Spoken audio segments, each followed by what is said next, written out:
Hello दोस्तों, आज की कहानी है जिस्म की भूख भाग 15। ट्रेन में बैठी वो अपने शहर को आखिरी बार देख लेना चाहती थी। क्या ना दिया इस शहर ने उसे, बहुत सारी खुशियाँ, ढेर सारे गम, सब कुछ दे दिए जाते जाते। सोचा ना था जिंदगी निमेष के बगैर भी गुजारनी पड़ेगी, पर गुजर रही थी। वो अपनी सीट पर बैठ गई। जब सिद्धांत आकर उसके बगल में बैठा, दोनों को आमने सामने की ही सीट मिली थी। वे अपने आंसू पोंछते सर झुकाए अपने हाथ देखने लगी। तुम्हें भूख तो न लगी? क्यों, कभी खाना ऑर्डर कर देंगे तो मिल जाएगा, वरना बाद में मुश्किल होगी।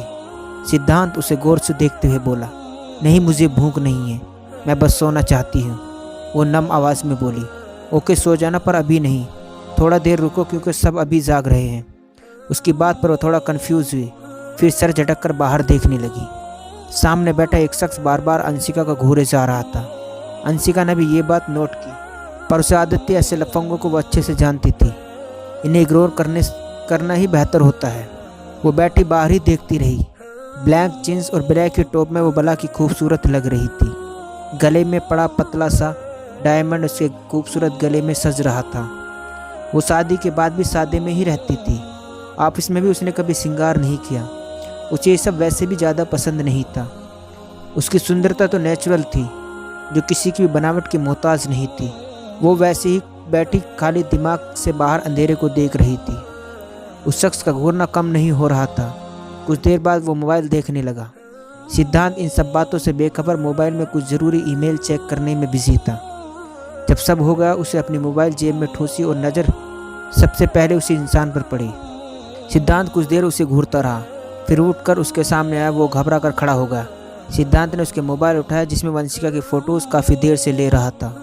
वो उन्हें देखने लगा और अगल बगल लोगों को दिखाया, ये देखिए इन मैडम की फ़ोटोज़ ले रहा था, चुपके चुपके। फिर उन्हें डिलीट किया और झटके से उसके गले में हाथ डाला। अच्छी लग रही है ना, बोल मेरी वाइफ तुझे बहुत अच्छी लग रही है ना। वो डरते डरते काँपने लगा। भाई माफ़ करो, मुझे नहीं पता था आप उनके साथ हो।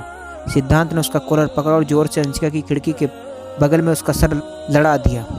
उसके माथे से खून का फुवारा फूट पड़ा। अंशिका का डर कर अपने पैर समेट कर बैठ गई। दोनों हाथ सीटों के दोनों तरफ चिपक गए। सिद्धांत ने उसे उठाया और 2-3 पंच उसके मुंह पर मारकर उसका हुलिया बिगाड़ दिया। अंशिका ने हिम्मत करके उसके बाजू को पकड़कर पीछे किया और कुछ लोग आगे आए और उस बदमाश को पकड़ के दूसरी तरफ ले गए। सिद्धांत गुस्से में था। उसके चेहरे अंदाजा भी नहीं कर सकता था कि वो गुस्सा भी है। वो सबको उंगली दिखाते बोला, इधर नज़र भी नहीं पड़नी चाहिए, ओके। उसके कहने के मात्र से सब डर के अपनी अपनी सीट दुबक के वो दोबारा अपनी सीट पर बैठ गए। अंशिका को उसका बिहेवियर अच्छा नहीं लगा। दिखने में जितना वो शांत था उतना ही गुस्सैल था।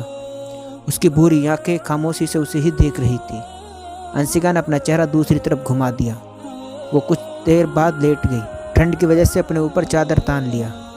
थोड़ी देर बाद एक और शख्स आया जो सिद्धांत के बगल में बैठ गया।